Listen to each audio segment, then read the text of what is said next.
I'm just saying I'm not finished yet. Search for it, swing for it, discover the me that lives in yes. Stand for it, stretch for it. It's my time, imagine my best. Run for it, reach for it, uncover the me that lives in yes. I know, yes I know, there'll be miracles wherever I go. It's not work, it's play. I can make magic today.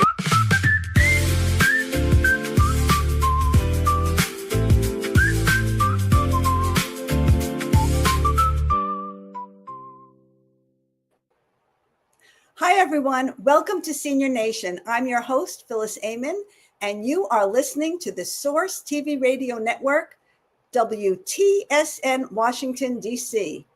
We are indeed a senior nation with 100 plus million adults over the age of 50.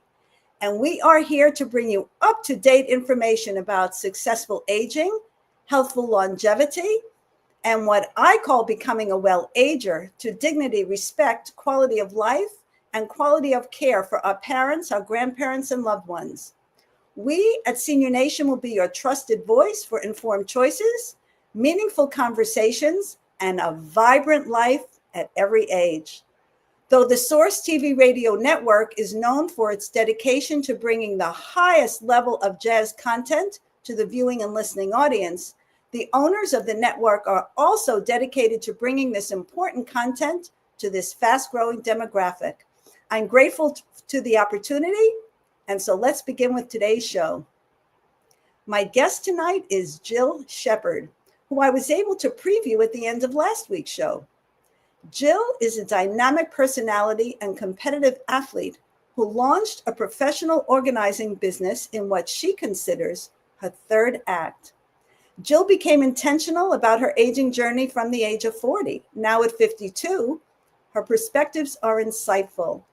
We will be delving into the topic in a way that addresses the aging journey as a powerful exploration of the human spirit's ability to adapt, endure, and thrive across the later stages of life, which just might change the way you see your future life. Her story is compelling and her boundless energy inspiring. Hi. Hi, Jill. So good to see you again. So good to see you again. We were just reminiscing about our brief encounter last week at the end of the show, and I was saying your energy was such a great counterpoint to last week's guest. It was so refreshing, and I'm so glad the audience will get a chance to experience you for the full show. It was really terrific. Well, Phyllis, your energy obviously infused me too. When we met in the entry to Whole Foods and we couldn't pull ourselves, I'm like, you understand the things that I understand. You're saying using the language that I use. I was so excited. It was really kind of cool. And I don't know if there were viewers and listeners who didn't hear the story at the end of last week's show. I'm just going to, reiterate a little bit. I was walking out and I saw your hair and you had purple in your hair. And I said, I always wanted to have purple in my hair, and my hairstylist wouldn't do it. And we got into a whole conversation, moved outside, and then people were stopping and talking to us. And we were just going on and on and on, took selfies, connected. It was super duper. It was so fun. Yes. And so I love that. I love the serendipity of life, right? Right. That is one of those moments. That's what life is about, is taking the time to stop and see the moment. Right. I agree. And, it's interesting you say that, because I think people don't realize that. And there were a couple of people who stopped. We don't have to, women, there was an older man, and, they obviously saw our energy and how we were engaging. But people, for the most part, they go about their lives in and out. They're kind of almost like being a robot. You just do what you have to do. And, the expression stop and smell the roses, you miss so much if you do that. Right. And oh, go ahead. No, go ahead. Go ahead. I was going to say, a really close friend of mine said this to me probably 10, 15 years ago. She said, you wake up every morning looking for people to empower and bring up everywhere you go all day. And I looked at her and I said, what the hell are you talking about? Like, I literally did not know what she was. I was like, wait, what are you saying? And she explained to me, she goes, you love it. You make eye contact. You're like looking at the back. You are just like, is this person having a bad day? How can I make them feel seen? I said, I do that. And she's like, yeah, you do that. I was like, oh, that's nice. That's terrific. And it's so interesting because I find myself and if you do that, you'll find that people do that back to you. And Sometimes. I think most okay, seen it a lot of times. Yeah. I'll say, or more times than not. And I'll say that I notice the difference in the interaction, not only with me but with other people, even if it's somebody at a checkout line in a grocery store, and you see they can make comments about maybe something the person bought, or their hair, or whatever it is, their child next to them, and you could see the difference in people's facial expression, and obviously how they engage. And human connection is so important. We've lost so much of that with our phones, and every place you call wants you to just push buttons and do it automatically. And I mean, people is really what makes the world go. I mean, we're all people here. You know what's funny, Phyllis? When I first did my hair purple, it was this. We'll move on to other topics besides funky hair color at some point. But it is a thing. Like, it's a fascinating thing. My life changed, actually, when I dyed my hair purple. And that was one of the things you and I were talking about. But when I did do it, I thought it was a one-off. It was a whim. I was just going to do it and like just have the experience of it and be like, okay, well, that was it. But it was interesting. I did it, and then everywhere I went, at the time, I was going through one of the ugliest, hardest, I mean, excruciatingly painful periods of my life. Like, it was the time in my life where I would have to like run an errand, and I felt in my body so emotionally and physically wasted that I would have to like get the energy to open the car door. It was that stage of my life. And here I am walking around with purple hair, and everywhere I go, people are like, oh my God, I love your hair. And it was the weirdest thing. It was the gift that I didn't know that I needed, because every one of those moments pulled me out of that headspace. Like, and so it was like, oh, okay, I'm not up there while I'm talking about my stupid hair. Right. So it's interesting because obviously I have this thing going on, and that's what we also we connected over. And we both said this, that people stop and comment, doesn't matter the age, the demographic, the ethnic background, where they live, or anything. I mean, I've been walking in the street. It could be anybody, anytime. And that connection, the fact that people notice that and want to say something, it obviously touches something in them. Maybe something they would like to do, but they're reluctant to do. But maybe now they walk away and think about it and say, gee, maybe I can try that because I saw somebody with it and it looked pretty good. What do you think about that? Oh my God, absolutely. The other thing, I used to joke that I could like write a whole blog, or I could do a whole podcast series inviting those people on, because every single one of those people will then tell me that probably 50 to 70% of those people will tell me the thing they've always wanted to do in their life, that they've held themselves back from, and why they hold themselves back from it. And then as they're talking about it, they're like, I shouldn't do that. I'm like, I think you're getting there. Yeah, right. I think you need to do this and challenge the assumption that you get in trouble. Like, challenge the assumption, because life, it might actually change your life to walk around in your own skin, doing your own thing, and drawing in the kinds of people who will be drawn to the truest version of you. Oh, that's so fantastic. Actually, I have told people, and this is even many, many, many years ago before I did this, but it was red, not this red, but it was still red. And I had a woman in a store, and she was of a fairly religious background, and she loved it. And she said, I wish I could do that. I said, well, why don't you? And she said, my husband, whatever. So I gave her a suggestion. I said, why don't you go to a store and try on a wig that's that color? And if you like it, go back every once in a while and continue to try it on. And then one day go home with it, because now you will have a comfort level with that thing. It won't just be some wig you put on of a different color and you yourself feel strange. And I don't know if she ever did it, but I thought it was a good suggestion, actually, that's something people could possibly do. And especially as we're talking about the aging journey and wanting to, adventures. I mean, people think of adventures maybe climbing Mount Everest or, oh my God, going down the rapids, but adventure could be something simple as putting purple in your hair. Yeah, anything that gets you out of the zone of assumptions and beliefs that you have grown into and don't challenge and don't think about anymore. Right. Like, it doesn't matter what it is, big or small. It's, doing whatever hard thing that makes you feel a little bit of fear, a little bit like you're out on the edge, a little bit like you just don't know what's going to happen. You might get in trouble. I think we all have this inner child that's afraid. Like, isn't that insane? Like 50, 60, 70, that little girl, that little kid is inside of you going, well, I might get in trouble. Right. Like with whom?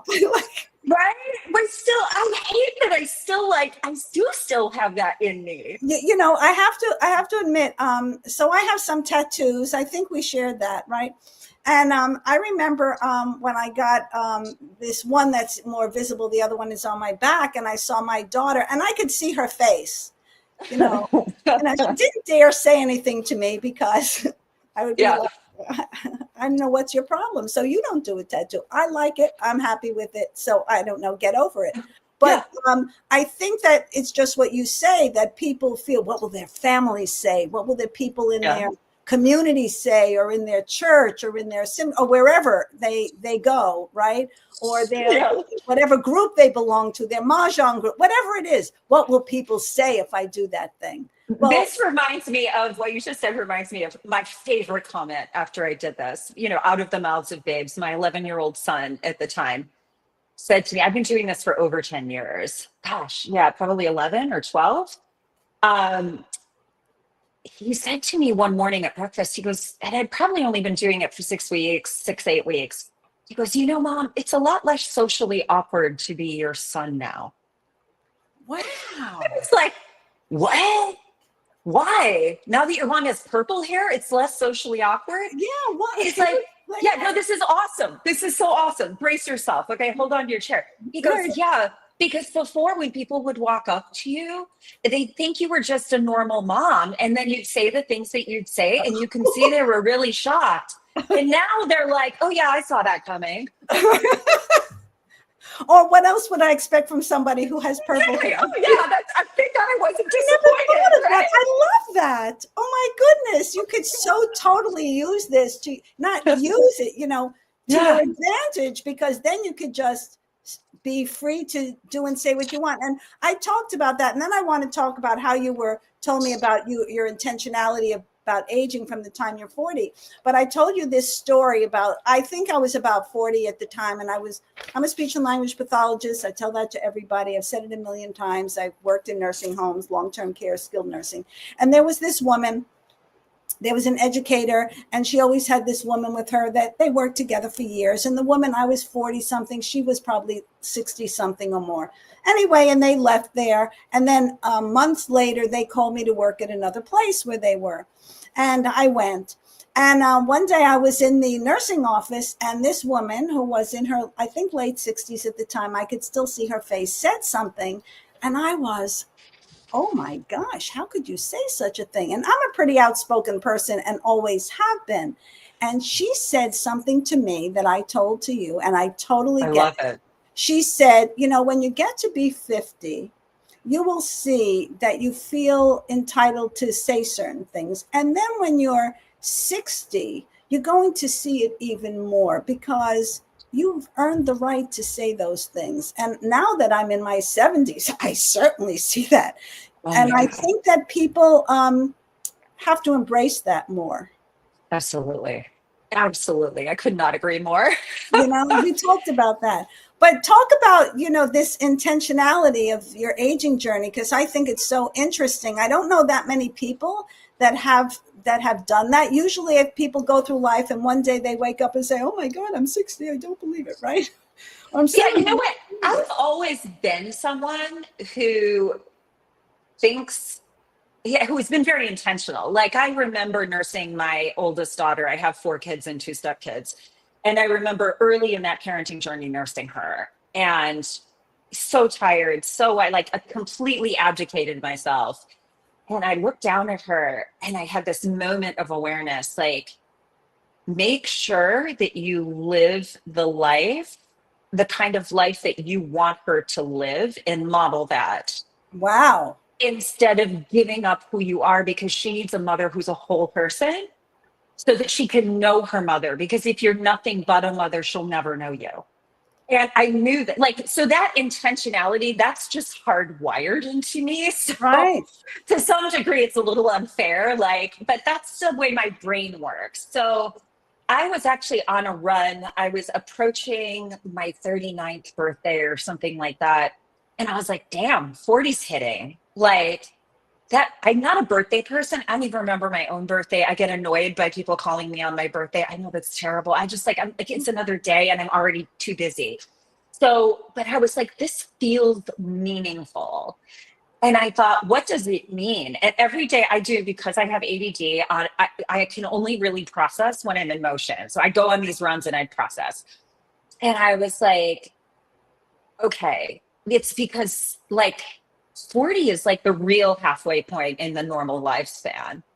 Correct. Okay. How do you feel about where things are going? And what does a 40th birthday mean in that context? And so I thought about who I had become and who I wanted to continue to become. And I thought about who I was up to that point in my life was really an amalgam of the best qualities of the people, mostly women, who I'd come into contact with throughout my entire life. You meet someone or you get to know someone, you're like, I want a piece of that, right? I I agree. want a piece of that in my life, right? But I also met some amazing older women who you see the vitality continue to exist in their lives. And you think the exact same thing, that's where I'm going. That's what I want. That's what I want this journey to look like. And there's a whole variety of narratives and stories that land there. But it's yeah, that's someone who's older and still just as vital as a teenager, right?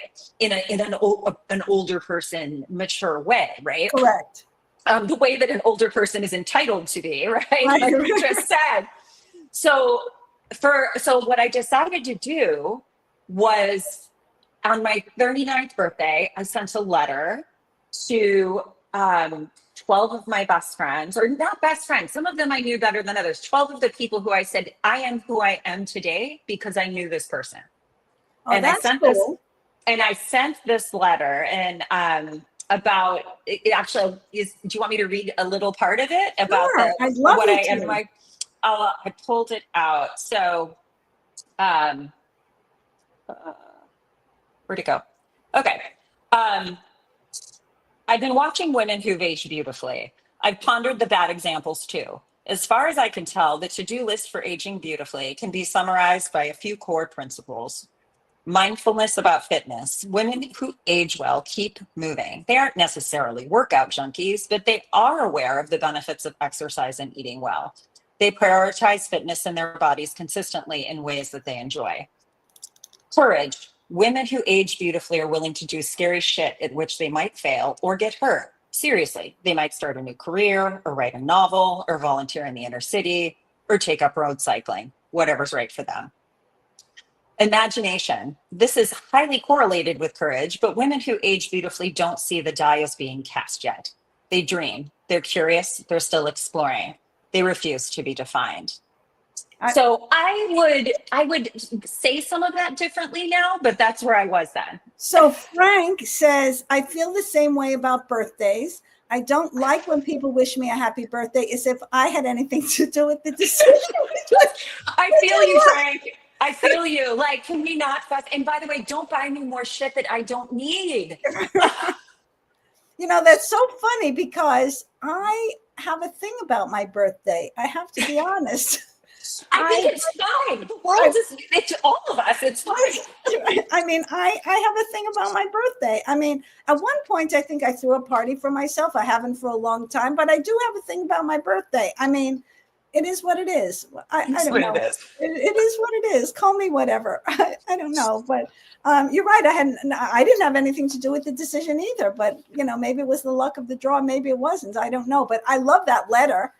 And I love the different aspects that you talked about, mindfulness, moving, creativity, purpose. I mean, I'm paraphrasing, obviously. Yeah. All of those things, right? It encompasses. And what's interesting is I hadn't looked at that in so long, but it came to mind after our conversation and knowing I was doing this. And I was like, I had this moment where it felt like one of those little time capsule letters. Right. I went, damn. I'm nailing it. Wow. Like I set the course and like, I was like, wow, I lived into that. Like intention, right? I was surprised to see how much I've actually really lived into that. So, it's my daughter is 45. And I know this year when she turned 45, she couldn't believe she turned 45. And it actually goes to this conversation, exactly what I'm saying. People go through life, she has kids, she's busy, she works, all that jazz, just as you do. But they just go through life. And then one day they're 50 and then they say, oh my God, I'm 50. Oh my God, I'm 60. Oh my God, I'm 70 without any intention. And then Dolores says, when my age hit double digits, I lost count. I like that. It doesn't matter. It doesn't matter. I say, so I have a thing about the word old because it takes on, in my opinion, it takes on different meaning at different ages. So when you ask, this is part of my TEDx talk also. So when you ask a child, how old are you? And they say, oh, I'm 4. That's so very cute. Yeah. Isn't that adorable? You will, oh, look at them. They're trying to hold up their fingers, right? And then even for my own granddaughter, when she was 9 and turned 10, wow, you're double digits. That's cool. And now she'll be, when she's 12 and she'll become 13. Oh my God, you're a teenager. That's like the next stage. These are all great things, right? How old are you? I'm 13 years old. Then you're 19, 20, you're 21 years old and you're legal, right? And 18 years old, you can vote, and 21 years old, okay, now you could drink in most places. And then remember when you were 30, you were over the hill. Of course, that's kind of gone.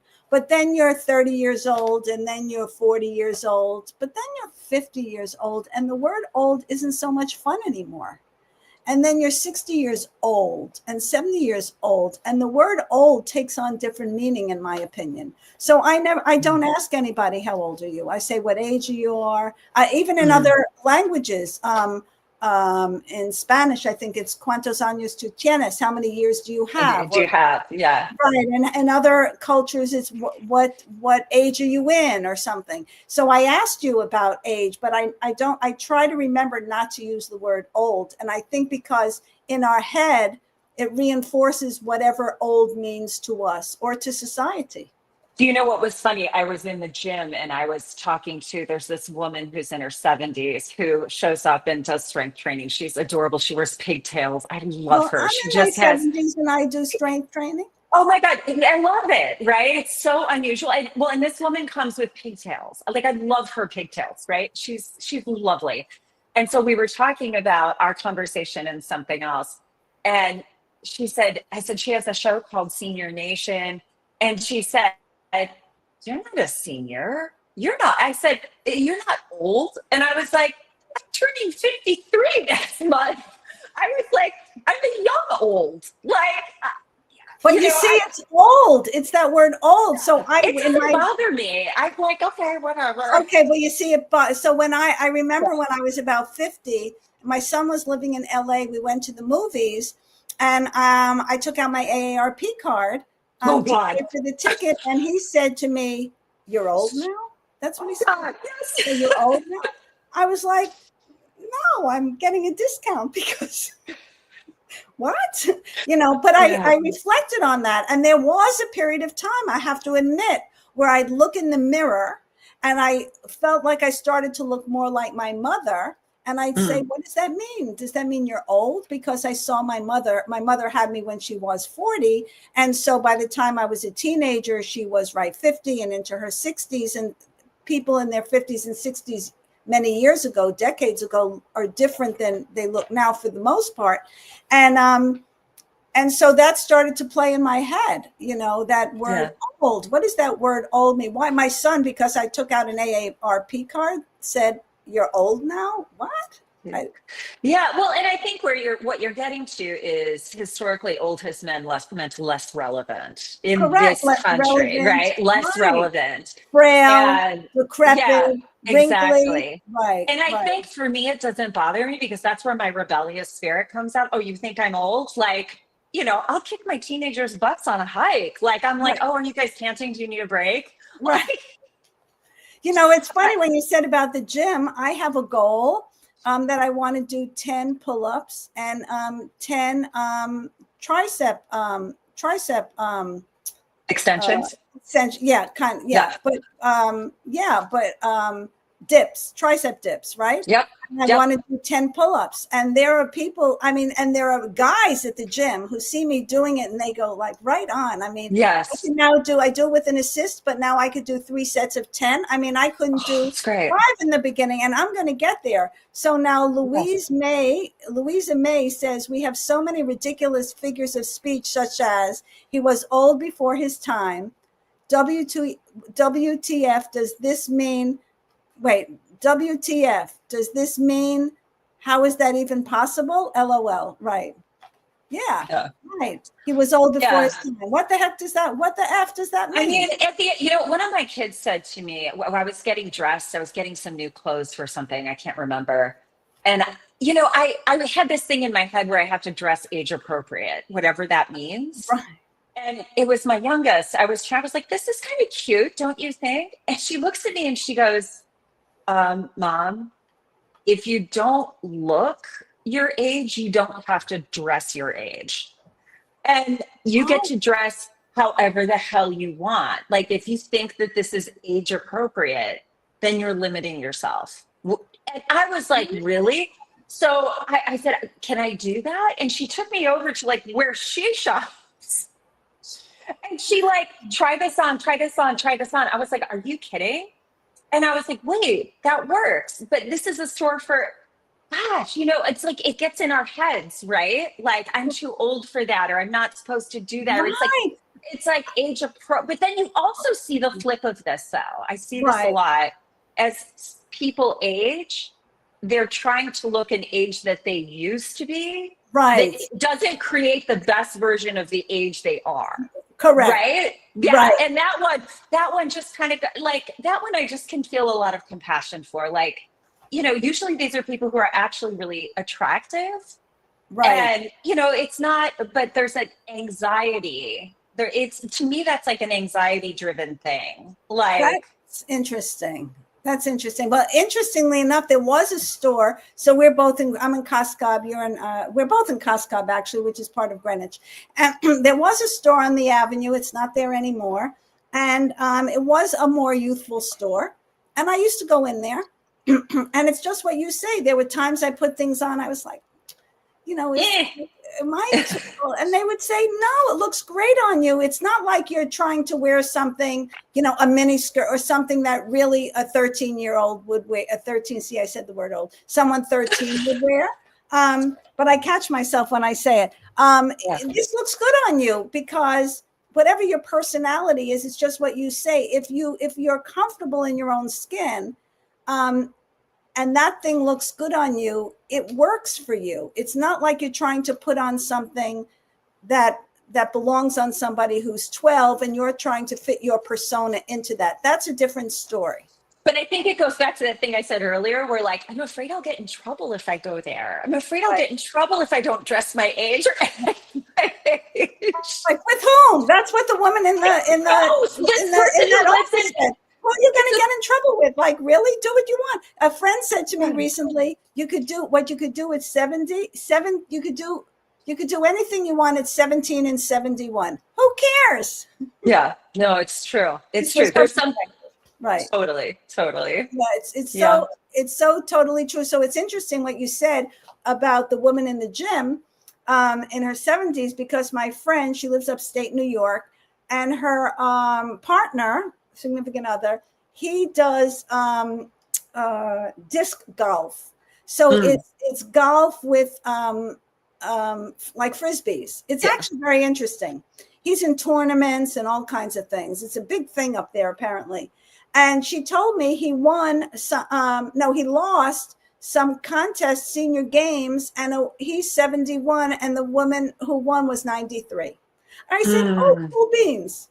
That's amazing. I think that's terrific. I think that's well, and that is one of the things I love about being a masters athlete, right? There's, when I'm on the race course, it's masters rowing, so it's all, people post collegiate, and gosh, the people you run into, one of my heroes, right? People I know who are racing competitively in their 80s and are trained fiercely and in a dedicated way. And let me tell you though, as you age, it does hurt. Like your workouts hurt more.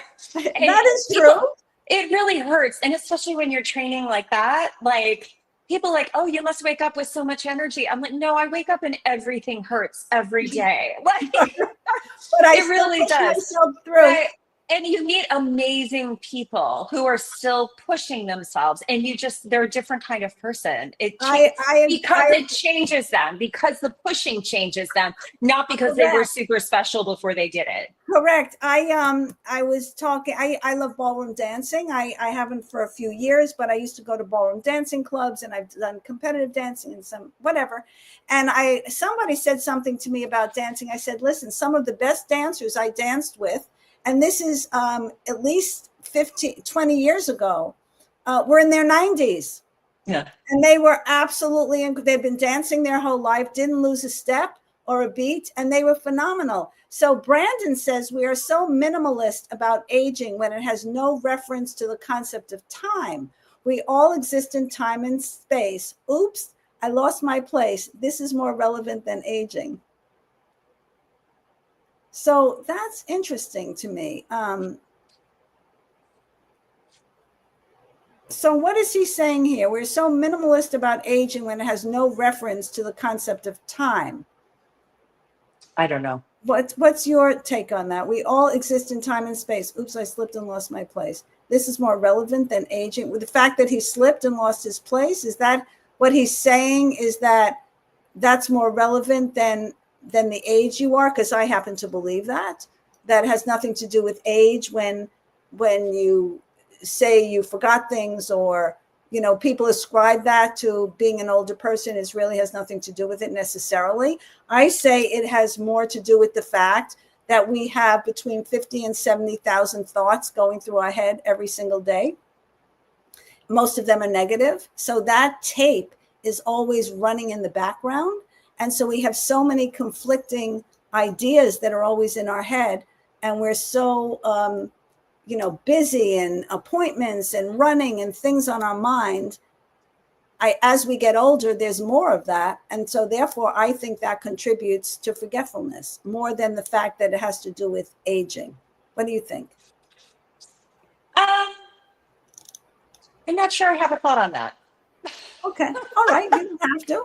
He says, we are far too focused on aging when we always live in forever time. Aging never stops, so why worry? Oh, I agree. That makes more sense. Yeah, that makes a lot of sense, Brandon. And the reality is, whether people realize it or not, we are aging from the time we're born.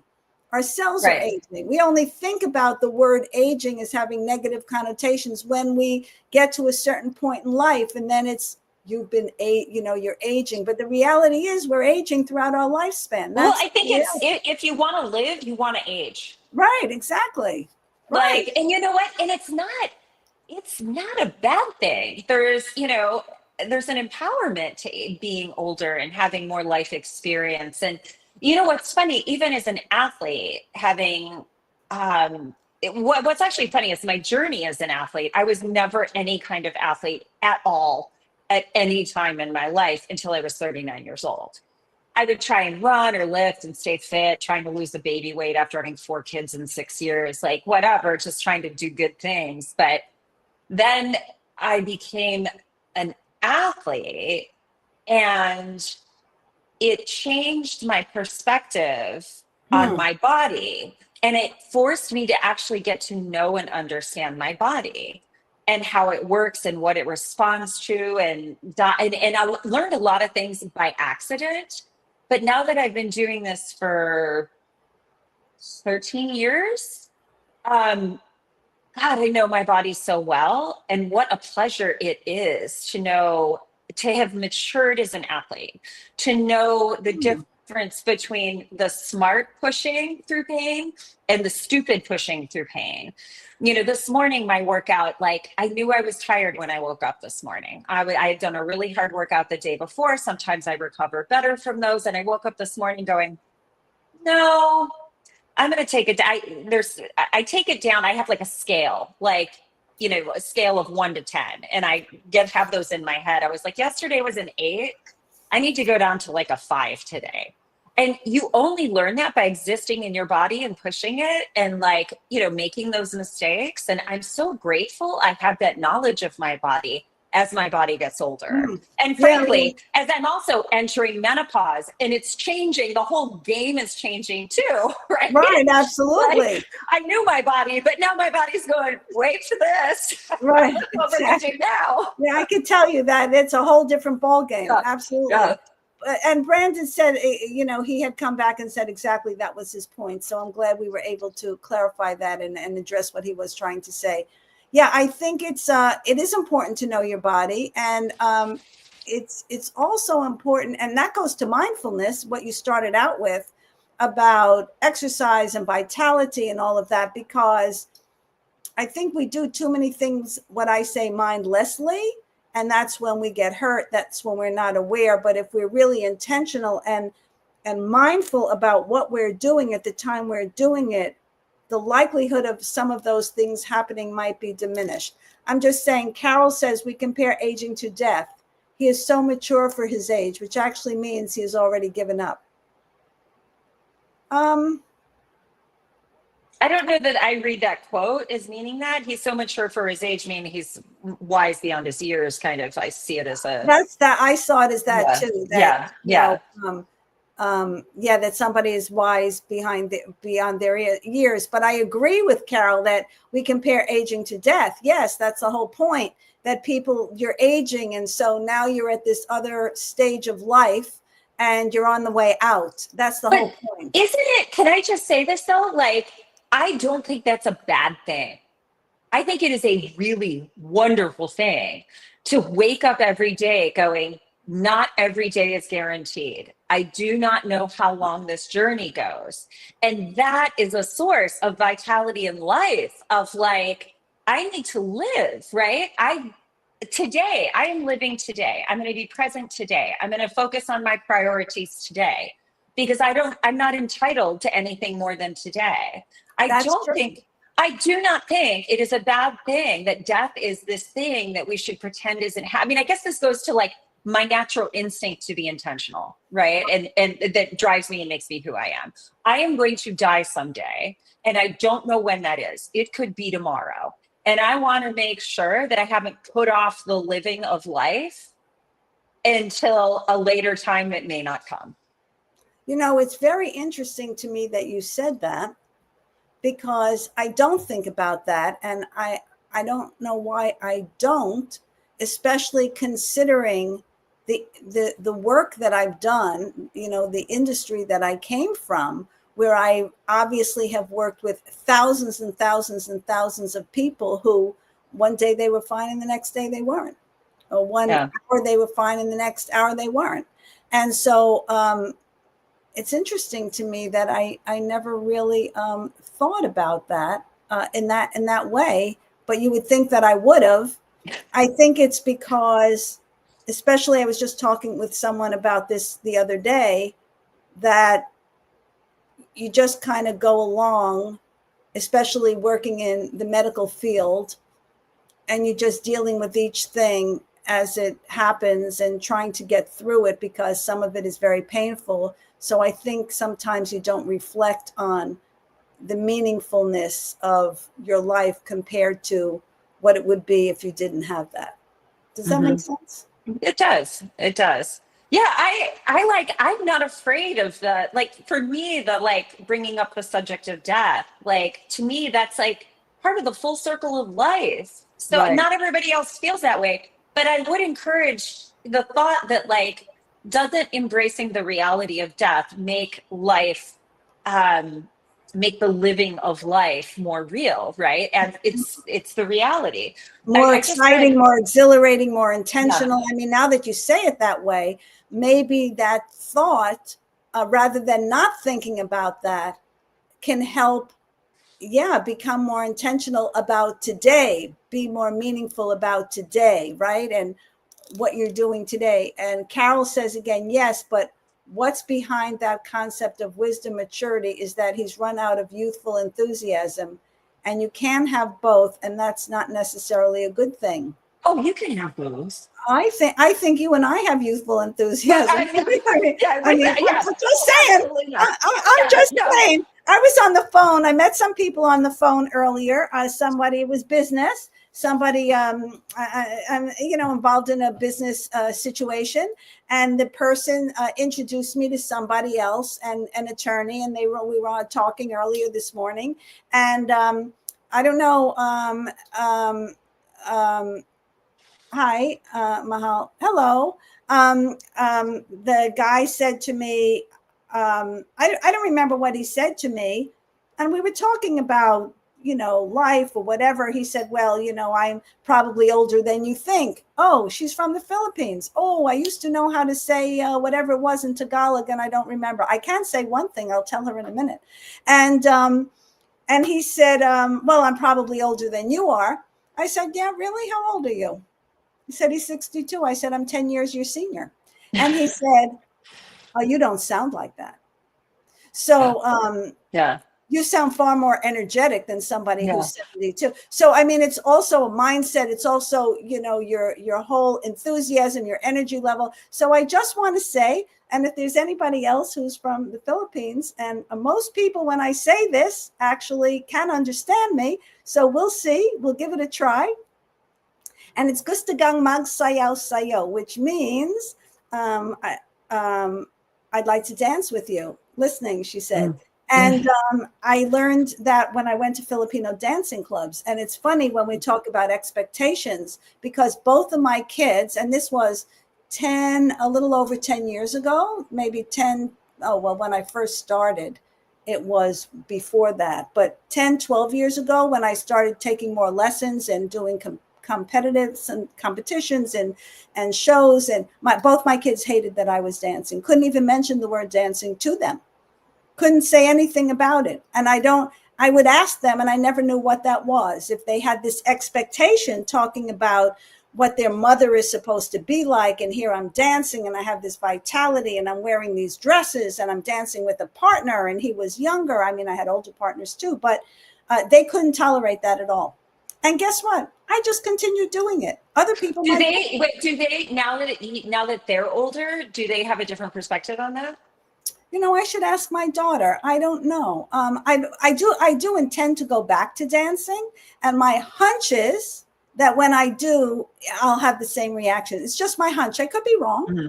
Yeah. But that's my hunch. And then I also did Argentine tango, and I went to Argentina. I don't think they could take any of it. It was just out of what their, like my son said, when I was 50 and pulled out the AARP card, you're old now, but then he probably did have an expectation of what I should be like at that stage of life. And I think that's getting back to what you're saying about being fearful. What will people say? What will they think if I do this thing, if I make my hair purple, if I shave my hair on the side? People are going to say, what's her deal? Well, okay, my deal is my deal. Yeah, absolutely. I think the energy, talking about that youthful energy, I think the number one thing that I associate with that is playfulness. I like And that. I think that we have been taught, and gosh, it's one of the biggest heartbreaks for me is I see the way that the current generation is being raised. You know, as they go to high school and college, we don't create room for them to play sports. Kids can't even. I'm going to go on a diatribe here. Right. Kids can't even play at sports anymore. They have to be. They have to be focused. They have to be achieving. Like, and we've lost play in life. I mean, kids aren't supposed to play, and adults aren't supposed to play, and we just lost it as a cultural, you know, a part of our culture. And that I think that is, you know, one of the great things that makes people feel old and sad and makes people go, I don't want to get old. Right. I agree. And I think, so you're 20 years my junior. But when I was little, you know, you went out to play. Your mother said, go outside and play. You came back. Oh, yeah. Your mother was, you know, I lived in it was a block it was like a finite block. And if you went 2 blocks away, nobody ever heard of it. But it was in the middle of Brooklyn, New York. And, you know, in the summer or, you know, in the spring, and especially when it got darker later, you know, your mother would, and they would say, your mother's calling for you. Your mother was calling for you. It's time to come in, time to come in. And we were just playing. Now everything is structured, right? Everybody goes to also this focus on success and achievement and learning all the time. Like, oh God, it's awful. Yeah, you know, my daughter, I mean, I you know, she has a nice piece of property behind her house, and I'm like, why aren't the kids just outside playing? I mean, go out and play. That's what, right? Yeah. Just go out and play. But there's no such thing unless it's a structured activity, unless they're going to swimming or gymnastics or soccer or whatever. But do you know what? Back to my point, we as mature adults can choose to play. I agree. We can choose play. And that's kind of, you know, that was kind of my point, is like, let's lead by example as older people and find what feels like play. Right. Right. And I love that. Try to teach younger people, here's what play looks like. Let's model that. Let's go back to who we were. I used to do some personal training for older people. And especially people with some cognitive issues, there would be an inability to do compound movement, which means like movements that have multiple steps, right? Which are really important for activating the brain. And I figured out, and other people know this, but I was figuring it out. If you go back to skipping and hopping and bear crawls, the childhood movements, those are still stored in a brain that has cognitive decline. And we still hold that. All of us hold on to those ways that we moved when we were children, even if we can't still hula hoop. I tried hula hooping last week again. I don't want to embarrass myself. I wouldn't do that. But I will tell you this. I do have some of that childlike enthusiasm. I'll give you an example. So I have a business partner, and we're trying to work out this project, I'll just call it. Doesn't matter what it is right now. And he's been traveling and trying to do whatever. And he said something one day, and I said, oh, wait, I know somebody. You know, this has been weeks that he's traveling. And I said, let me call this guy. And so I emailed him, whatever. The next day we got on the phone, and I told him what it was. And he said, oh, I know somebody who could do that for you. And I hung up.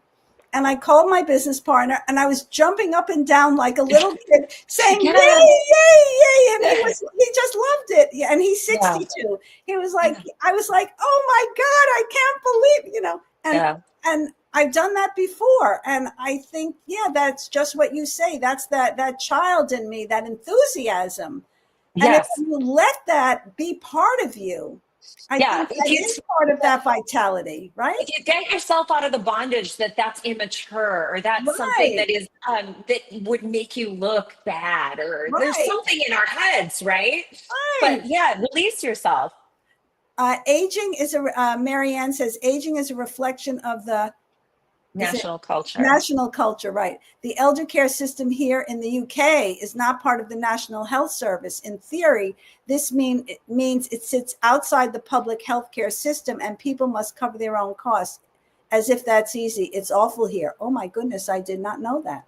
I will tell you that there was an article many years ago, and his name was Jeremy Hunt, and I think he was director of, I guess it would be like HHS here. I don't 100% remember. It was many years ago, and the article was entitled National Shame. And that was it, just about that very thing, how the UK treats and values older people and the care that they should be receiving and the respect that they should have. So I think it's interesting that came up. So, we just have about 10 minutes left. And I mean, this has just been so terrific. I mean, and I know we knew we would have fun. We knew we would not run out of things to talk about. Absolutely not. But, here's the other thing. I want to have you back because you have this whole business of helping people downsize and letting go of letting go of things in order for them to downsize. You just want to talk about that. And I want to have you come back and talk about that because that's something very important that people have to deal with. Yeah, I started a business this year, professional organizing, which actually covers a very broad spectrum of stuff, but it's effectively helping people learn how to manage the physical manifestations of their life. And it's very much, my role is very much as a coach and almost like a therapist of like helping people understand the behaviors that will enable them to manage those things. And one of the big things is as we get older, we have to let go of belongings because otherwise they end up becoming a burden to us and potentially our children. And it actually can be a really beautiful process. And there's it's an incredible moment and of opportunity for people to go through their life stories through their possessions if they take it up. Yeah, I think that's great. And you and I talked about it a little bit about how I was saying that I'm struggling myself. Like I have this huge collection of shoes and clothes and does it define me? It shouldn't define me, but I love some of those things. Am I ever going to wear them again? If I don't wear them, does it mean I have to let go of them? I don't really know. We talked about that. So I may need to have you help me actually. So Tom says it's easier for us to let go of people than things as if we were the sum of our purchases. Exactly. Actually, I have to say, for many people, the reason why they can't let go of things is because it feels like letting go of the people. That is, absolutely. The hardest things is this person gave this to me as a gift. This is a photograph of someone I love. My great grandmother owned this china. Like, these are the vast majority of the conversations that one of the things I do is I am a witness to grief as we look at China, as we look at a picture frame. And people need a witness to this is important and special to me because it's connected to a human that is no longer with me or that or my kid's childhood and they're not children anymore. Right. And I have unprocessed grief around that. And so you're processing the grief as you let go of the 30-year-old Legos. Interesting. Very interesting. Yeah, we definitely have to have you come back and talk about that. But your refreshing perspectives about aging in a way that addresses this powerful exploration of the human spirit's ability to adapt and endure and thrive across the later stages of life. I hope it inspired listeners and viewers to have a fresh perspective of their future years as a phase of opportunity, growth, strength, so they can live a fulfilling and meaningful and confident life. Absolutely. And, last week, thanks so much, Jill. And last week, you were a guest at the end of the show as a preview for the following week. And, unfortunately, the guest for next week came down with a sinus infection and laryngitis, so he wasn't able to join us today. But here he is a picture of him. And so our next week guest is Joseph Chiappetta. And Joe participated in the I Hike with Mike, which was started by Mike Jennings after his own long-term battle with alcohol and drug addiction and losing two close friends to suicide. And he realized that sharing his love for life in the great outdoors was not only healing for him, but would be able to help thousands of others. So Joe participated in that. And not only that, Joe is a great historian. And I want to talk to him about the fact how we value things. He has an artifacts and collectibles that, span centuries. And yet we value these things, but we don't really value older people the same way we place value on these things, and we refurbish them and we pay a lot of money for them. But as a person gets older, we kind of discard them. So I kind of want to talk about that with him as well. So I'm thrilled that, and Joe and I are also good friends. So I'm going to be very happy to have him here with me next week. So please join me next Wednesday, July 2nd at 7 p.m. Eastern Time with Joe Chiappetta to discuss the healing benefits of the outdoors, not only as it relates to challenges of addiction, depression, and recovery, but the health benefits for ensuring well-being and healthful longevity. So remember to tune in, comment, and ask questions on July 2nd at 7 p.m. Eastern Time on the Source TV Radio Network. And until then, take care, stay well, and stay tuned.